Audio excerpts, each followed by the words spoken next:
చీపురుపల్లి నియోజకవర్గ అభివృద్ధిలో భాగంగా గరివిడి మండలం నుంచి గర్భం వరకు 3 కోట్ల అంచనా వ్యయంతో చేపట్టనున్న రహదారి అభివృద్ధి పనులకు నేడు శంకుస్థాపన జరిగింది. టీడీపీ పొలిట్ బ్యూరో సభ్యులు, మాజీ మంత్రి మరియు స్థానిక ఎమ్మెల్యే గౌరవనీయులు శ్రీ కిమిడి కళా వెంకటరావు గారు ఈ కార్యక్రమానికి ముఖ్య అతిథిగా హాజరై శాస్త్రోక్తంగా పూజలు నిర్వహించి పనులను ప్రారంభించారు.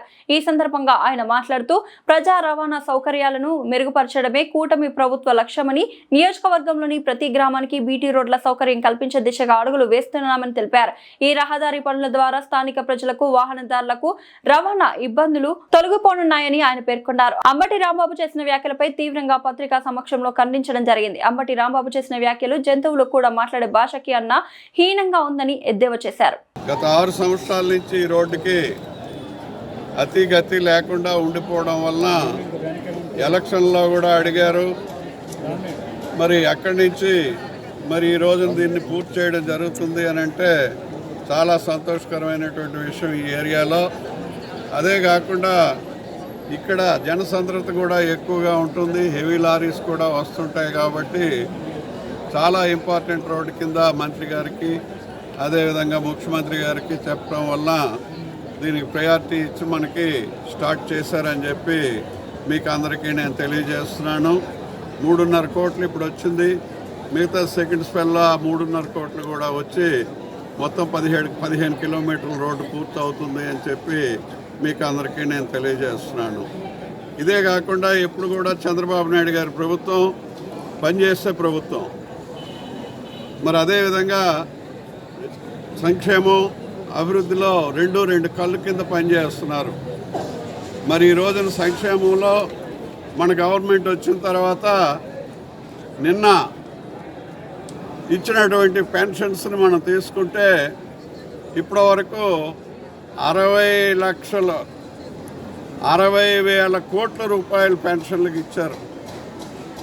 దేశంలో ఎక్కడా లేదు. 28 రాష్ట్రాల్లో 4,000 పెన్షను ఒక్క ఆంధ్రప్రదేశ్లోనే ఉంది. దీని తర్వాత 2,000 తెలంగాణలో ఉంది. తక్కినవన్నీ కూడా 26 స్టేట్లు 1000 రూపాయల లోపునే ఉన్నాయి. చంద్రబాబు నాయుడు గారికి ఆ ఘనత దక్కుతుంది. ఎందుకంటే 200 ఉండే పెన్షన్ని 1000 రూపాయలు చేసింది ఆయనే. 1000 రూపాయల నుంచి 2,000 చేసింది ఆయనే. మా గవర్నమెంట్ వస్తే 3,000 ఇస్తామని చెప్పింది ఆయనే. కానీ 3,000 ఇస్తామన్న ఆయన్ని నమ్మారు. ఆయన 5 సంవత్సరాలు డేక్రేడ్ 1,000 రూపాయలు ఎక్కువ చేయడం కోసం. మొన్న 2024 ఎలక్షన్ల వరకు కూడా జగన్మోహన్ రెడ్డి నమ్మితే 5 సంవత్సరాలు కూడా పెన్షన్ ఇవ్వడానికి 5వ సంవత్సరంలో ఎన్నికలకు వచ్చే ముందు ఆ 3,000కి డేక్రేడ్ తప్ప ఇవ్వలేకపోయాడు. ఈవేళ 4,000 చేసినటువంటి ముఖ్యమంత్రి గారు మరి ఈ రోజున 60,000 కోట్ల రూపాయలు 2 సంవత్సరాల్లో దగ్గర 19 మాసాలకి 60 కోట్ల దగ్గర ఇచ్చారని అంటే 60,000 కోట్లు మరి ఎంత ఏంటి ఆయన సంక్షేమం కోసం ఆయన చేస్తుండేటటువంటి కృషి మనకి ఇందులోనే కనిపిస్తుంది. అలాగే రోడ్లకు పక్కన ఇచ్చుకుంటూ వస్తున్నారు. ఇలాంటి పరిస్థితులన్నీ చూస్తే మరి కడుపు తరుక్కుపోయి పవర్ లేకపోతే వైఎస్ఆర్ కాంగ్రెస్ పార్టీ, గతంలో కాంగ్రెస్ ఇలాంటి పార్టీ ఎందుకండి ఇది?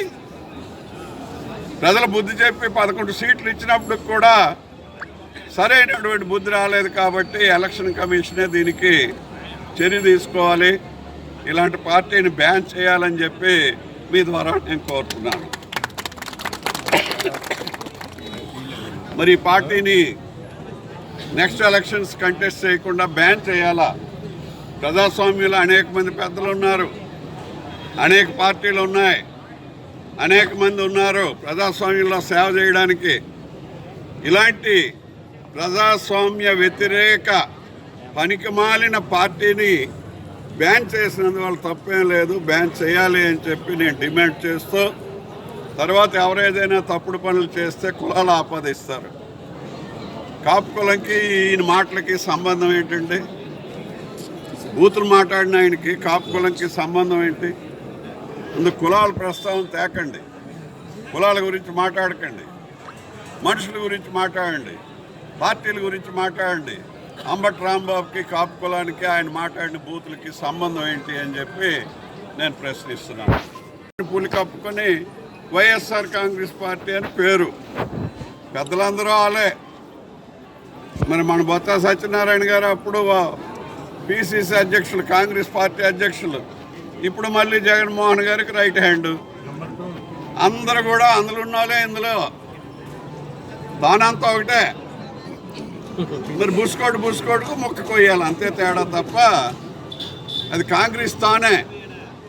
అందువల్ల ఆ పార్టీకి ఎప్పుడు కూడా ఈ జగన్మోహన్ రెడ్డి హయాంలో ఇంకా దానికి అనేకమైనటువంటి రుగ్మతలు, అనేకమైనటువంటి వ్యాధులు, ఏ నోటికి తలుపు ద్వారబంధం లేదు, మంచి చెడ్డ లేదు, ఆడ మగ తేడా లేదు, రాజకీయంగా ఉండేవాళ్ళు 10 మందికి ఉపయోగపడే విధంగా ఉండాలనే ఆలోచన లేదు.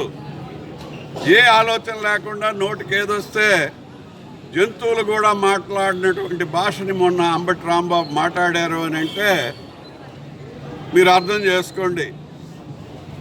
ఈ పార్టీని, వైఎస్ఆర్ కాంగ్రెస్ పార్టీని రాజకీయాల్లో లేకుండా ఎలక్షన్ కమిషన్ ఇలాంటి వ్యక్తులు ఉండేటటువంటి పార్టీల్ని అంబటి రాంబాబు తిడుతున్నాడు. మొదట ప్రెస్ కాన్ఫరెన్స్ పెట్టి అని అంటే మళ్ళీ సాయంకాలం ప్రెస్కి మాట్లాడినప్పటికీ మధ్యలో జగన్మోహన్ రెడ్డి కూడా మాట్లాడి నీకేం భయం లేదు నేను ఉన్నాను అని అంటే ఆడవాళ్ళు తిట్టమనా?